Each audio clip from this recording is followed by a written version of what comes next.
Landing in Zagreb on a morning flight from Split, I had 45 minutes to connect in Zagreb. Years prior, I had flown Croatia Airlines in business class from Frankfurt, and I had really enjoyed it. A few days before this flight, I had flown on Avianca's A320 in economy, and was surprised with a decent snack box on a 1-hour flight. Can Croatia Airlines match these positive experiences in economy? Well, no, sadly, but let's see what happens on this flight on an A320 from Zagreb to Frankfurt. I was initially quite concerned about making my connection, having to go through passport control and all the COVID document checks. Fortunately, it was fairly painless and I made it to my international gate in about 10 minutes. This left about 15 minutes before boarding. There's a priority pass lounge right next door, but ain't nobody got time for that. I was a bit confused when boarding started, as there was no plane at the gate. Instead, there was a switcheroo, as we discarded the perfectly good jet bridge for a bus. I boarded the A320 Dubrovnik via the front stairs. Why we were exiled to a remote stand when so many gates were available, I do not know. The seats were the same as those on the A319 Zadar, but were significantly more worn. Legroom remained quite ample. Pushing back from our stand, we got a view of the Croatia Airlines fleet. Out of 13 aircraft, 7 were on the ground here in Zagreb, with another on the way we saw parked in Split, so we've now seen most of them.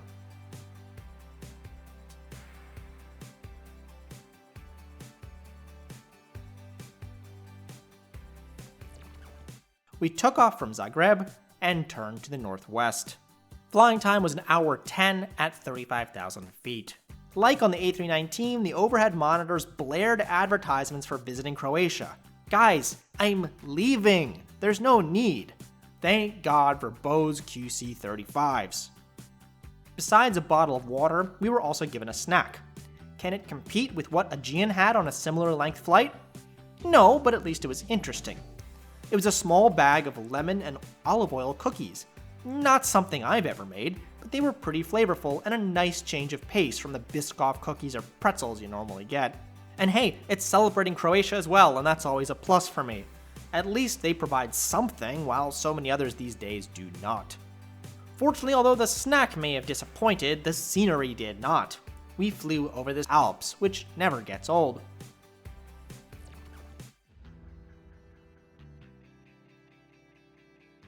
Before entering southern Germany, we flew past Mainz before landing at Frankfurt.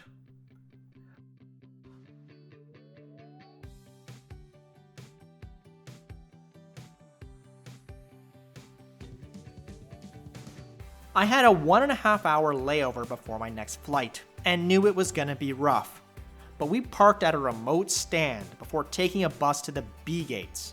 That's nearly the worst case scenario. I should also point out that my suitcase hadn't made it onto this flight. Why Croatia Airlines sells connections as short as 30 minutes, but somehow didn't get my bag a few hundred feet in 45 minutes, I have no idea. Unaware of this, I got off the bus with 1 hour between my flights. I ran. And, well, this upcoming Lufthansa business class review will really be something. So, Croatia Airlines International Economy. It's fine for sure, but wasn't anything to write home about. Yes, the legroom was decent and the snack welcome, but not getting my bag on board and blaring advertisements in our faces for over an hour leaves a bit of a sour taste in my mouth.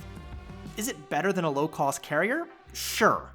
But they could learn a thing or two from their own Star Alliance compatriots at Aegean, and that is just embarrassing. Thanks for watching. If you like this video, click that button and please subscribe for many more flight reviews to come. I'll see you next time for Lufthansa 747 business class on the upper deck, assuming I can even get on board.